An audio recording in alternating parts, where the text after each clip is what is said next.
Alright, y'all, chapter 25. So chapter 25 in the black and white book starts on 278. In the brown book, chapter 25 starts on page 296. Okay. This is going to be a little bit more of a notes and an overview because I ain't got that kind of time. All right. So at the beginning of this chapter, the first paragraph or so, when Jane is looking over the names that are affixed to their luggage, it's Mr. and Mrs. Rochester. So Mr. Rochester is already, and it makes sense that he's making this preparation, that he's having their luggage labeled with their names, as they will be. And she's starting to have this kind of existential moment where she's realizing that she's becoming somebody different, and she's incredibly uneasy with that. Her whole life has been her doing her thing and her building up her own reputation and her going out and getting her own opportunities. And now she's supposed to be this taken care of wife, and she doesn't like that. So that whole thing is her kind of, thinking about her, who she is, and then who she is as a married person.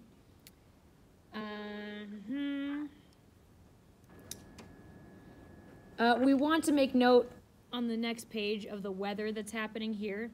The trees blew steadfastly one way, never writhing round, and scarcely tossing back their boughs once in an hour. So continuous was the strain, bending their branchy heads northward. The clouds drifted from pole to pole, fast following, mass on mass. No glimpse of blue sky had been visible that July day. That stands out to us because July is typically very pretty, and the fact that it's all cloudy and there's wind so extreme that it's causing the trees to bow is an indication that something not awesome is going to happen. You need to make note of the paragraph just below that, talking about the tree that was struck by lightning. I faced the wreck of the chestnut tree. It stood up, black and riven. The trunk split down the center, gasped ghastly.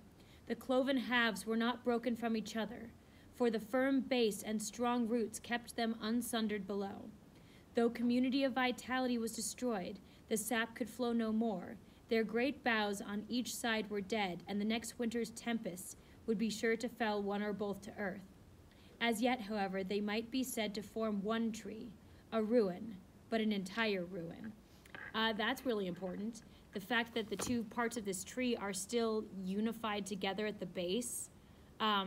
They're dead, both sides, but they're dead together, if that makes sense. They're still one unit, even though they can't be together, which is a strong foreshadow moving forward. And she says, "You did right to hold fast to each other," I said, as if the monster splinters were living things and could hear me.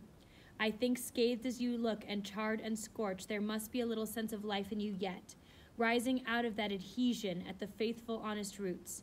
You will never have green leaves more, never more see birds making nests and singing idyls in your boughs. The time of pleasure and love is over with you, but you are not desolate. Each of you has a comrade to sympathize with him in his decay. That's something that stands out quite a bit. Again, we're getting a lot of foreshadow. We're getting a lot of this idea that people can be rooted together but still separate in life. So maybe whatever something's going to happen, there will still be some kind of joint venture together at the base, in the core of them, even though they might be physically separated.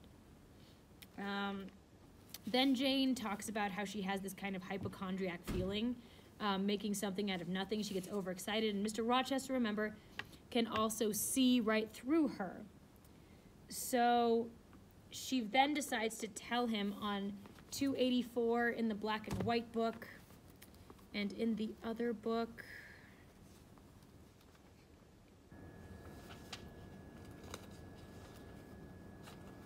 helps I'm in the right chapter.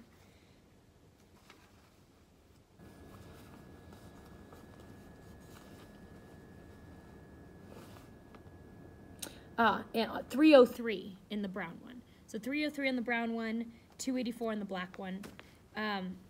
She starts telling him about a dream that she had, or a nightmare more so, that she had. at the bottom of the page, during all my first sleep, I was following the windings of an unknown road. Total obscurity environed me. Rain pelted me. I was burdened with the charge of a little child, a very small creature, too young and feeble to walk, and which shivered in my cold arms and wailed piteously in my ear. I thought, sir, that you were on the road a long way before me, and I strained every nerve to overtake you, and made effort on effort to utter your name and entreat you to stop. But my movements were fettered, and my voice still died away, inarticulate, while you, I felt, withdrew further and further every moment. We get a sense that Jane feels she's being distanced from Mr. Rochester, and she's carrying around this child. It could be her innocence, it could be her pride, her morality, something that is weighing her down and making her unable to pursue Mr. Rochester. It's a dream, but we know from other things we've read and from Gothic literature that dreams are a demonstration of what people actually feel, what's in their soul.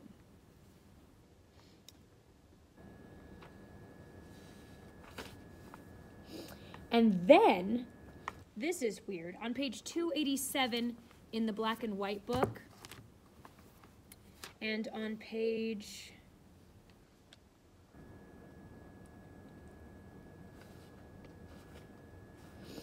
the bottom of 305 in the brown one, so 305 in that one, Jane tells him about something that she doesn't believe was a dream.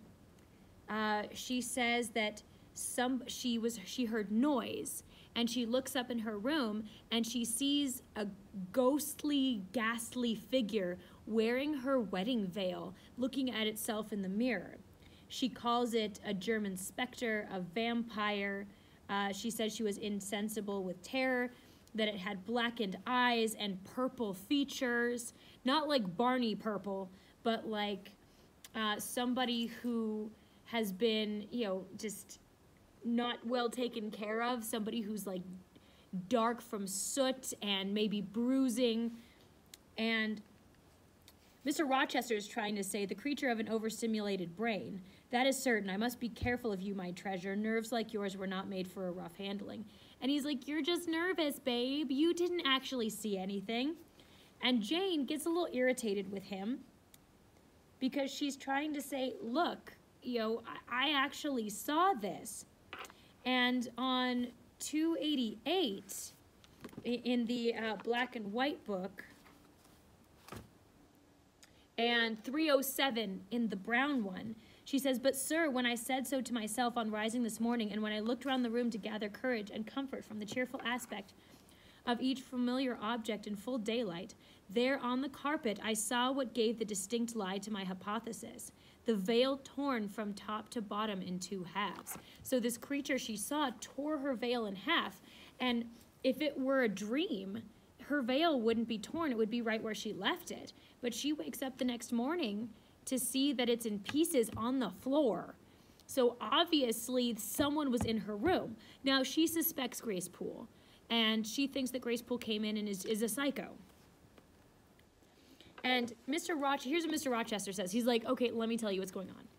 Now, Janet, I'll explain to you all about it. It was half dream, half reality. A woman did, I doubt not, enter your room, and that woman must have been Grace Poole. You call her a strange being yourself. From all you know, you have reason so to call her.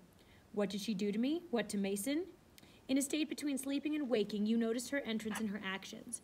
But feverish, almost delirious as you were, you ascribed to her a goblin appearance, different from her own. The long disheveled hair, the swelled black face, the exaggerated stature, were figments of imagination, results of nightmare. The spiteful tearing of the veil was real, and it was like her. I see you would ask why I keep such a woman in my house, when we have been married a year and a day. I will tell you, but not now. Are you satisfied, Jane? Do you accept the mystery? So he's saying that Jane was in between sleeping and waking, so she couldn't actually understand what was going on. And we've all been there, right? Where you wake up from a dream and you're not sure if you're still dreaming or not. And he's telling Jane that's what happened to her. He don't know. He wasn't there. And he said, you must wonder why I keep a woman like that around. She probably stuck into your room and she probably ripped up your veil. That sounds like a totally legitimate thing she would do. But you are the one who imagined her being a goblin or a vampire or whatever. And he says, when we have been married for 1 year and 1 day, I will tell you why she's here. That's what he said. And for the rest of us, alarm bells should be going off, right? We're like, girl, you need to run. This guy, we don't know what's going on with him. But, you know, Jane, being Jane, is sticking around. And she says, I reflected, and in truth it appeared to me the only possible one. Satisfied, I was not. But to please him, I endeavored to appear so. Relieved I certainly did feel, so I answered him with a contented smile. And now, as it was long past 1, I prepared to leave him. So she doesn't accept this, but she's like, all right, I'll give him the benefit of the doubt, and I'll just make him feel better and say, okay, sure. All right, and a lot of good that's going to do her. Interestingly, though, at the bottom of that page, Mr. Rochester asks her to go and sleep in Adele's room instead. So he wouldn't do that if there wasn't some kind of threat of something. And she, you know, she acquiesces, she goes. And let's see. And what's interesting is that Jane should be asking a lot of questions, but she's not asking any questions. She's going along with all of this. And then on the last page,